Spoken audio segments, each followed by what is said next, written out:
Hello, beautiful, mystical, magical beings. So today I'm on a little hike, a little walk.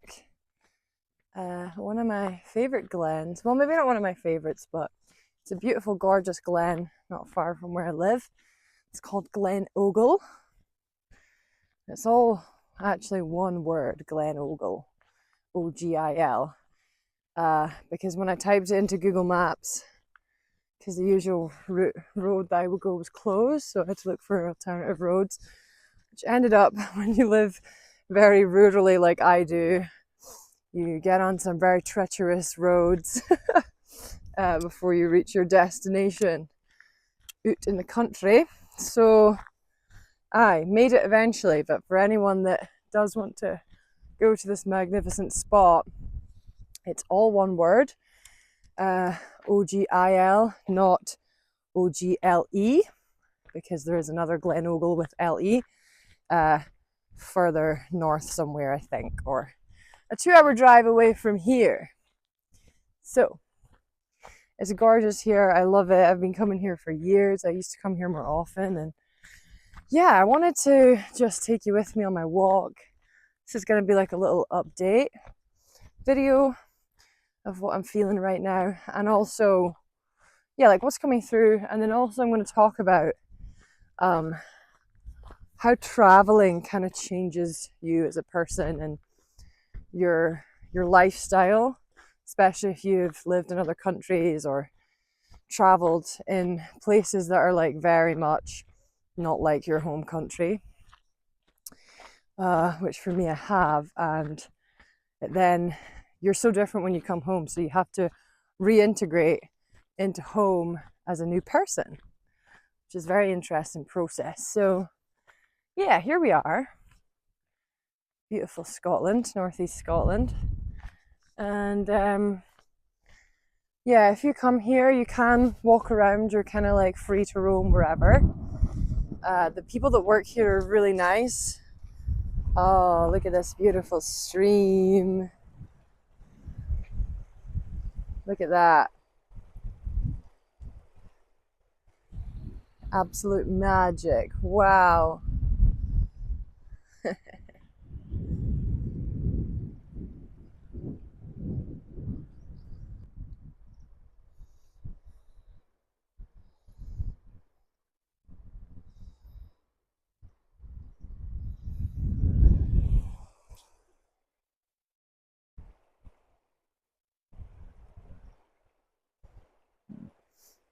Had to stop there to take some videos of the walk.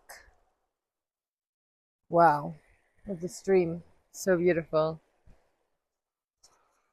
I've seen so much insects, nature, wildlife since being here over like the past 40 minutes. Saw some beautiful butterflies. Saw a shit ton of sheep getting herded.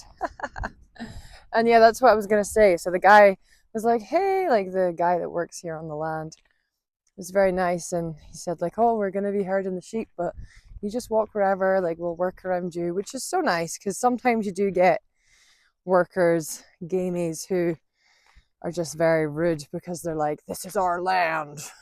Fuck off, visitors. And that can be a bit crap. So yeah, he was really lovely. Oh,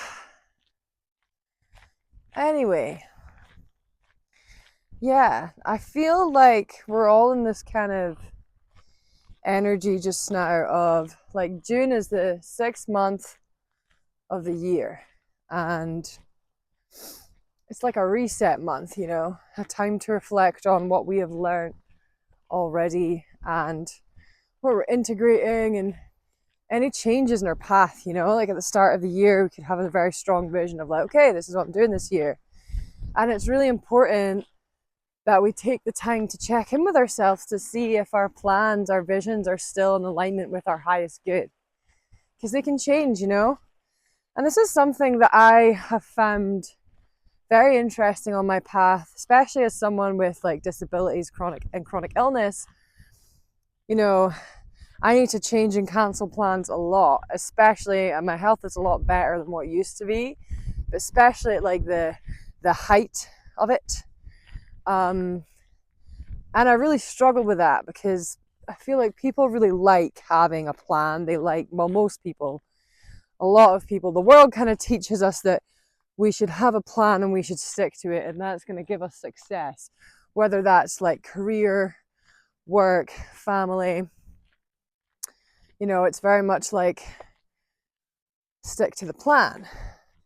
But life just ain't like that. Like if you live life like that, then you're not really open to the magic of the co-creator, the universe, being able to, work with us, and to, whenever we have an upgrade, an energetic system upgrade, that might mean that you heal some wounds around, say it's scarcity, money, and you realize like, oh, actually I can, instead of like moving house or moving to this new city and starting this new job, I can actually use this money to do what I wanted to do, which is like go and travel Europe for 3 months, or go do something that actually feeds your soul. And so, wow, this is just gorgeous. Look at this. Absolutely stunning. I kind of want to put my feet in the water. I didn't take a towel for my feet. I do have like a little something in my bag. It's just so beautiful. I am also really enjoying walking. Walking. I got the message last night, like, keep moving your body, keep moving your physical vessel. And this is me kind of like going on long walks and stuff like this. This is me preparing for traveling again, There's so many things I want to see and do when I'm in Asia. Mainly like temples and waterfalls and sights in nature, but they take usually quite a fair bit of walking. So this is me getting my longer walks in and training my body to manage endurance, Anyway, what was I saying, guys? Yeah, I find myself in this energy just now that's just like, things just feel a bit foggy. Like I usually have a very clear train of thought, and I'm able to channel and create very quickly and easily. And for the past maybe, I don't know, 2 weeks, it's just been really, really hard. Maybe longer than 2 weeks. I feel like partly this is because Mercury has moved into Cancer, and my Mercury is in Leo. So like, Mercury is a mind, and sorry for the noise. Sorry about that, guys. Just need to open this gate. Wow, these views are insane. Look at that.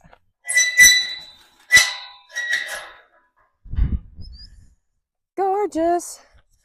Aye, so my Mercury's in Leo, which is like fast, inspiration, creative spark, and then I just do it. I do the thing. Mercury in Cancer is like way more introspective, way more reflective, way more like it's an internal process. And so I kind of feel like Mercury in Cancer is really slowing my mind down. It's bringing up some feels, because I'm like, God, I feel like I'm not creating enough. I'm not being productive enough. I'm not on my game. Like with work stuff, newsletters, creating the content I want to be doing. But I think it's because Mercury in Cancer is like slower, softer, and encourages us to take care of ourselves first. So this is why I'm like, I'm out on this big walk that's going to take up most of my day, because I'm trying to break free from this.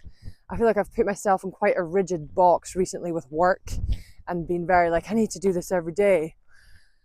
And, I need to give myself grace and understand that my energy type, my specific needs in my body means that just doesn't work for me all the time. So I need to take time out to reconnect with nature and come back to myself before I pour into others. And then that gives me creative inspiration, right? Like I know that we're all like this. We cannot give authentically from an empty cup.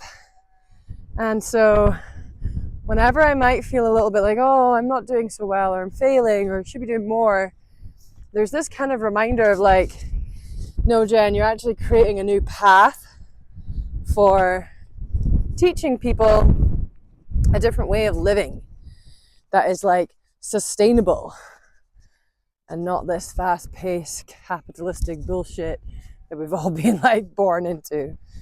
So just know that it's possible to create a slower life for yourself, or a life that fits your unique needs and allows you to still work and, you know, make money and create and build wealth and have amazing connections with people, but you do it at a pace that doesn't burn you out, that doesn't, you know, it's not like there's a sacrifice that has to be made. I think that's really important.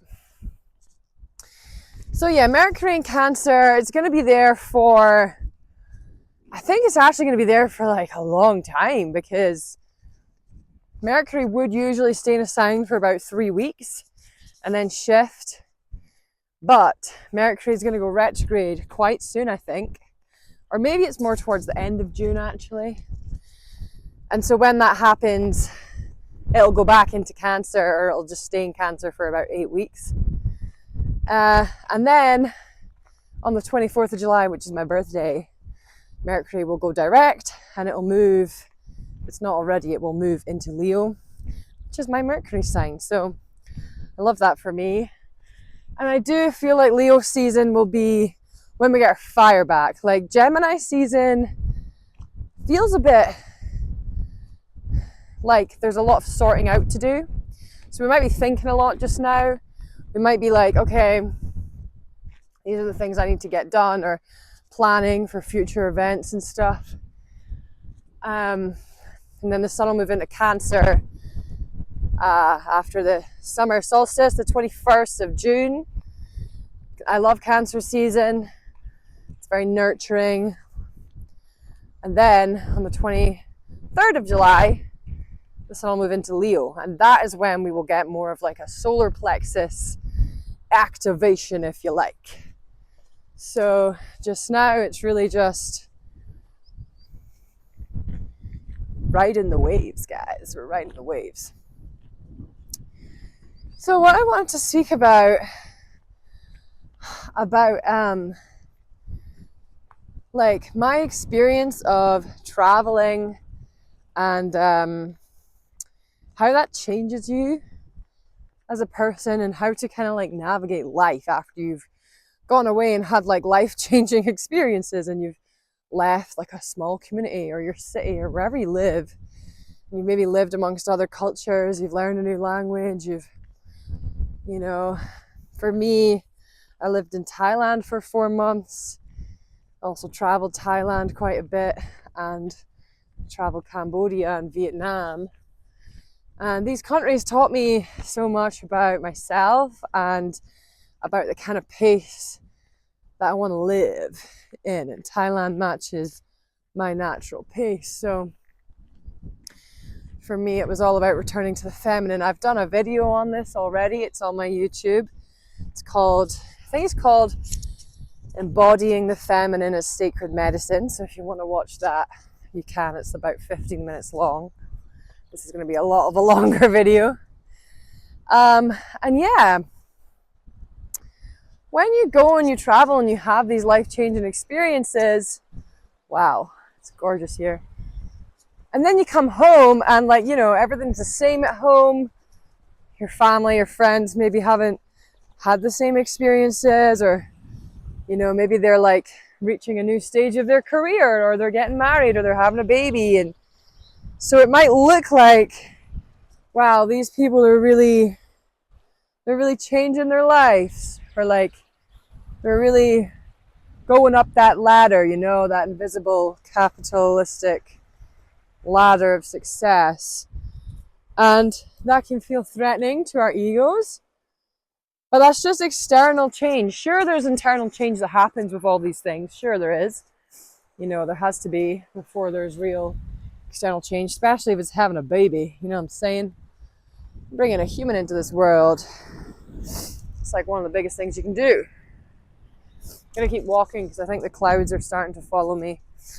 Anyway, yeah, my point is like, it's is this mic still on? Yeah. It's then like, okay, I actually, you know, I've been through all these initiations or these changes or whatever you've experienced on your travels. And then you have to kind of come home to integrate that, or you have to go somewhere for a while to integrate it.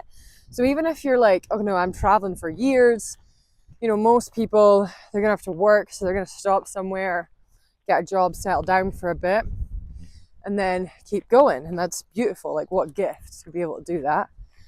And so when you do have that time, carve out time for yourself. Carve out time to just sit with everything you've experienced and feel the gratitude in your heart for these experiences. Because gratitude is how we welcome in more of the same. Not everything is just material, you know, like, oh, well, I have money, so of course I can go traveling again. Like, money is just, it helps us get to places, it helps us get things, of course it does, but it's not the only way, and it doesn't always have to be earned by yourself either. Again, the programs of capitalism. You know, like, there's so much money in the world, so much money in the world, and everyone is deserving of it. Everyone, whether you can work or not, you're deserving of being able to live on this planet. You're deserving of being able to have a house, a roof over your head, you know, food in the fridge, electricity, warmth, the things that we need to survive in the modern world. Everyone is worthy and deserving of these things, whether you can work or not. Think of people that, you know, are bedbound or have chronic illnesses, complex health, whatever it might be, injuries, veterans, and they can't work. And so what? Like, we're the issue with this is like the stigma attached to people that don't work is so toxic, because it says that, oh, everyone's just lazy. These people are just lazy and they're choosing not to work. And actually, it's like, no, there's just some people who can't work at the pace that the world has set for everyone to work at, because they're more sensitive, they get unwell, etc., etc. And we see this all the time. So really awakening to like, what is your belief and what is just something that has been programmed into you by the state, by the government, by your family, by your parents, by authority. The majority of people are riddled with authoritarian programming, and they're not even aware of it. Because as long as they're doing good, they're making money, they're climbing up the ladder, then like, why does it, it doesn't matter, right? So yeah, this is just a big ramble of a video today, really. Like I say, guys, my content at the moment is not what it usually is, but I still want to create when I feel called to, and take you with me on this beautiful walk. So yeah, I hope this video gave some sort of resonance for someone, whether it was the health stuff, the travel stuff, Mercury and Cancer, Mercury gonna go retrograde soon, whatever. Leave a comment, like the video, you can hype the video. If you go down to the comments section, and there'll be like the like and the dislike button. If you scroll, there'll be a hype this video, it's free, hype this video, and that would be really good for me and my channel. I'd appreciate that. Subscribe if you haven't already. And yeah, keep on living your life with love, intention, and authenticity. Peace.